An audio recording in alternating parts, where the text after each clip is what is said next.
Well, thank you so much for joining me today, Charles. My Obviously, pleasure. you're doing an amazing challenge for two charities, Brain Tumour Research and Headway, the Brain Injury Association, in memory of your friend Shaun. So I wondered if we wanted to start there and chat a bit about Shaun's TT100. I know this means a lot to you. So yeah, where did the inspiration come from to do the challenge? Well, a quick bit of background. About 8 months ago, one of my oldest mates, Shaun, who was just a lovely, smiley, friendly fella that I'd known. We'd been at school together, played rugby together, gone fishing together, worked together, played golf together. Very bad golf, by the way. And he had what can only be described as a very silly domestic accident. He slipped on the stairs, but unfortunately it caused a catastrophic brain injury. And several days after, he was turned off, and that was the end of Shaun, surrounded by his lovely friends and family. So I kind of couldn't make any sense of it. He was somebody that I thought we'd be around for a long time, having pints and going fishing and doing all the daft stuff we used to do, and so I needed to make some kind of sense out of it. Yeah. And I started thinking of some kind of content for a friend of mine who's a guy called Tony, who does a YouTube channel called Man Cave Moto. And we've been looking for content to do together. And I had this idea about motorcycle cafes. So I thought, well, how can I turn that into fundraising? So I spoke to Rachel, Shaun's sister, and I said, would you mind if and she was like, no, that'd be absolutely lovely. So the idea basically came up to do 100 motorcycle cafes over the course of 30 days. Hopefully less, but we'll see. Yeah, see how it goes. Oh, that's amazing, and such a lovely tribute to someone who's been in your life for so long as well. Yeah, and just on Shaun, actually, what was been one of your kind of favourite memories with him? I know that you obviously have so many.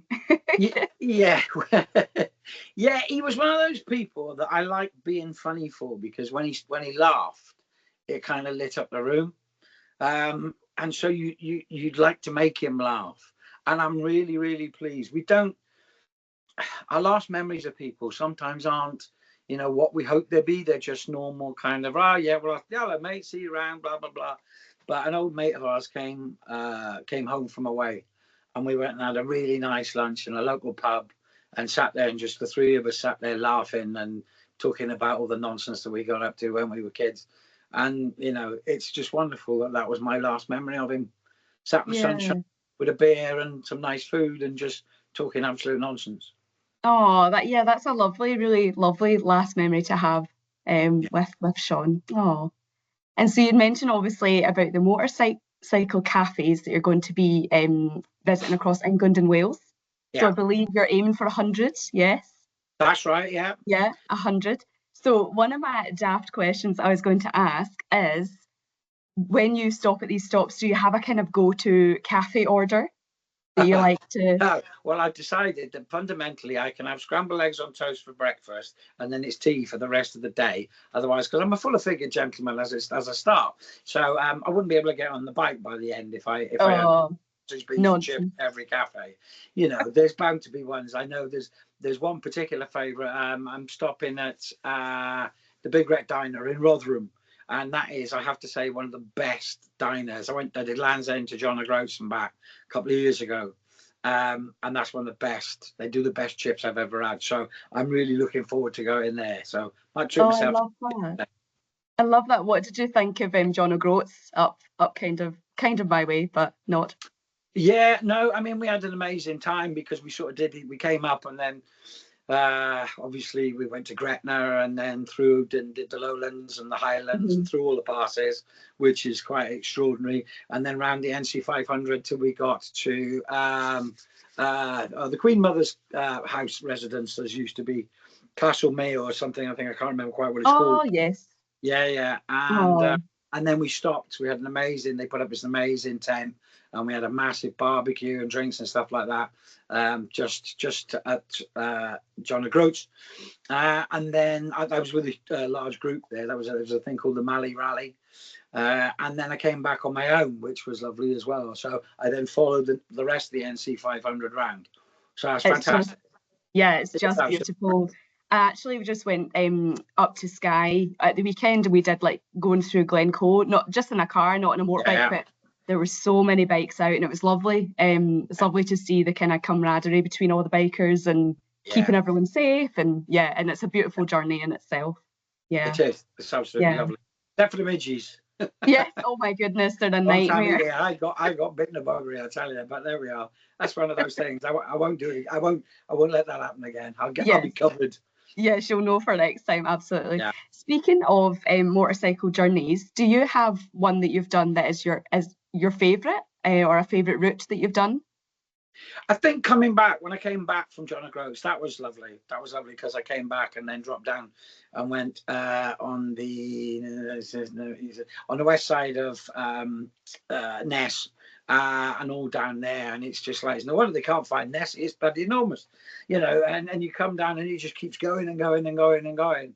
And that's really, really beautiful. And I stayed there that night on the way back, and then came back through North Wales and then back down to South Wales. That's a really lovely trip. Through Belgium. Belgium's beautiful. Coming back through Belgium with France from Germany, that was absolutely lovely. And went on a route which not a lot of people go on, which is called the Copper Coast, which is the south coast of Ireland. Most people go bang straight across to the Wild Atlantic way, and they steam up the west coast of Ireland because that's amazing as well. But the Copper Coast is really beautiful. That's a really lovely place to go to. Oh, lovely. I'll need to Google that then and look that Yeah, one out because that sounds it's really lovely. nice. Really Yeah. nice. And is there a journey or a route that you go that is more kind of day to day? Like, you know how some people go a beach walk and that's their day to day, walk for the day. Do you have like a route that you go most weeks or? I kind of go.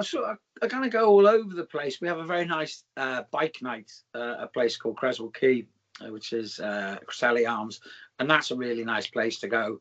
It's right down on the river, and there's usually, I don't know, 150, 200 bikes there a night on a Wednesday, every other Wednesday, and that's a really nice ride out. There's loads around. And Pembrokeshire, there's just so many. Yeah, it's a lovely area, lovely.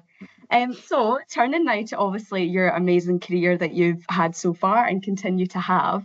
Some of the questions that I know a lot of people would want to know is you played Big Mac in Casualty for a long number of years. Mm. What were some of your highlights of that role? I think I think the unit is actually the best part. Was actually the best part of Casualty. You're surrounded by amazing actors, amazing crew. I did 4 years while we were at Bristol, and then I was just kind of I was thinking of leaving after 4 years, and then they went, "Well, you move into Cardiff." And I lived in Cardiff at the time, and my son was only little, and actors were always on the road, so I was very, very fortunate to get to watch my son grow up and take him to school. If I wasn't in at the crack of dawn or whatever, and just the whole experience of being a Casualty, really, and the friends. I'm still in contact with. Matt Bardock, Janie Hazelgrove, Tony, definitely Tony. He was my best mate for 8 years and still is. And the friendships, really, the friendships and just getting regular money, which is always good for actors. Yes, that helps.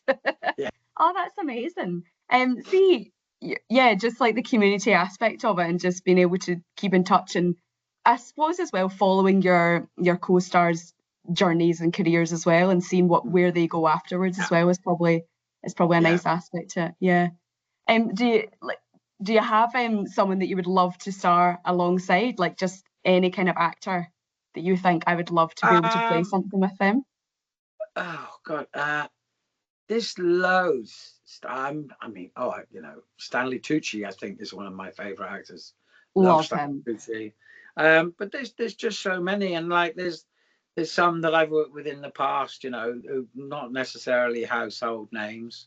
But yeah, no, there's loads of actors really. I just, I like actors. I've been in the industry for over 40 years, and I think in all those years there's only one I'd quite happily pull the plug on. Do you know what I mean? So, you can't complain that they're generally nice people. you know. Yeah. And they're generally very caring, and it's been a very, for me personally, and I can't speak for everybody, but it's been a very nice place to be. Hmm. Absolutely. And you're obviously doing this one man show at the end of the week. What's what's it like compared to doing the kind of more TV sets as opposed to more theatre? Well, it literally, yeah, well, I'll say the title, you can always bleep it out. It's called Talking Bollocks with Charlie Dale. And that's fundamentally what it is. It's just me rambling on about, how I started, where I went, what it's like to have pretended sex on television, all the just the ridiculous things that I've done, and some days you just wake up and go, this is a really strange way to make a living, and you're doing things and killing people and all the sort of strange stuff, and just how it all started and what I've done in the meantime and what certain jobs were like and things like that. And then, I do a Q&A, I sing a couple of songs. And that's, so yeah, it's just basically the things that have happened to me over 40 years, really. Yeah. Oh, that sounds so interesting. Yeah. Well, all the best for that when it comes, obviously on Friday. And is it just the one night you're doing? Saturday, sorry. Yeah. Saturday. And is it just that one night? Saturday at the De Valence Pavilion in Tenby. So yeah, tickets Oh, on the that'll door. be good. Tickets on the door. Good stuff. Another one, obviously, that you're very, very graciously helping out with is Headway, the Brain Injury Association's fundraiser called Hats for Headway. And you know that that's an annual fundraiser. Hats for Headway, absolutely. Yes, please remember 19th of May, Hats for Headway. This is my Bob Mortimer tribute hat. This is the same hat that Bob wears on Gone Fishing, and I liked it so much. The only place you can get them is in America, so I imported it at a ludicrous cost, but it is my favourite hat, and I love it, and I pretty much wear it every day, as people will have seen in the videos. Oh, yes, of course. Show me age now. Clips, whatever you call them, I don't know. I'm out of Yeah.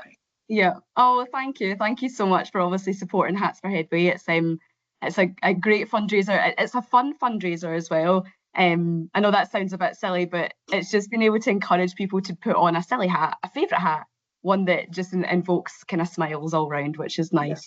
And it's nice that you have that. It's really important with charity that it is fun. That's the thing.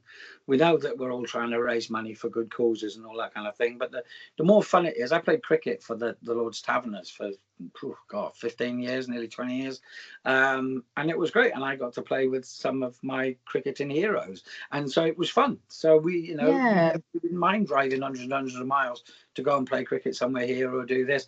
So if charity is fun, the more chances you got of people joining in, and the more money hopefully you're going to raise. Yeah, oh, absolutely. Oh, thank you so much. Is there anything else you'd like to add in or you'd like to say on video about the challenge overall? Shaun's TT100 or just to all the lovely peeps out there, you'll know where all the details are. It's really important, both these charities. I'm hoping that one day there'll be enough research done that so Shaun and the people like him would have survived. That's what the difference is about. And the same with brain tumor research. The more money we put into research, the better chance we have for our loved ones and those struggling with it. So that's what we need. It's money. It's really simple. That's the bottom line. So please, whatever you've got, if you've got any spare, just let us have it.